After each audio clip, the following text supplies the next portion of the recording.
Hello and welcome back. In the previous video, you learnt about the introduction and overview statement for Task 1. Let's now have a look at how to write the body paragraphs.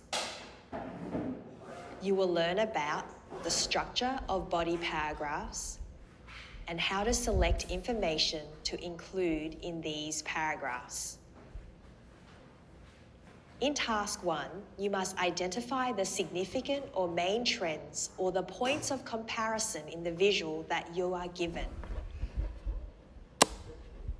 In the body paragraphs, you need to write about each of these significant or main trends or comparisons and support each one with data from the graph.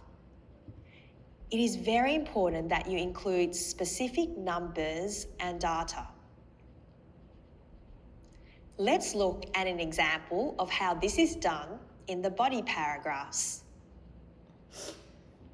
For this, we will again be looking at the line graph on Australian mining industry employees. When writing about this graph, or any graph or visual in Task 1, it is important that you do not simply list all the detail. If you do this, you cannot receive more than a band 5 for task achievement. You need to select the main details. You can do this by looking for the following: peaks, troughs, significant changes, similarities or differences.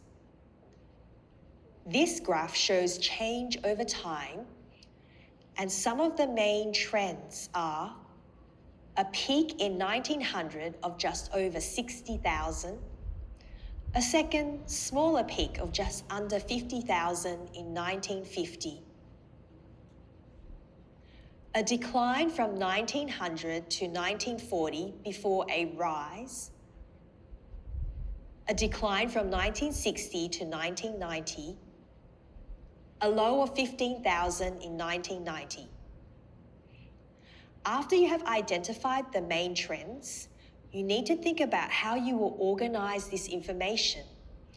It is recommended that you use 2 paragraphs for the majority of Task 1 responses. To describe this graph and other graphs which show change over time, you should present these trends in the order of the time in which they occurred, by using time markers to introduce each trend, by supporting each trend with data, and by linking similar or different trends with a signpost word. Now, let's look at the body paragraphs which were written about this graph. The use of time markers here is key to writing a clear response. They make your answer cohesive by linking your ideas together, and they signal each new trend. Remember to vary the time markers you use. For example, in the sample answer for Australian mining industry employees, some time markers used are at the beginning, by the end, throughout, this was followed by, and by. Another important element in Task 1 is the explicit use of data.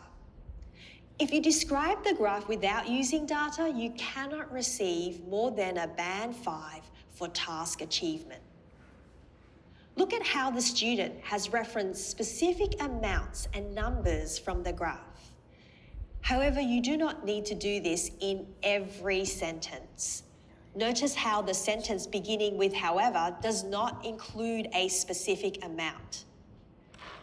Now that you have looked at some examples, you should practice writing some yourself. Follow the instructions below.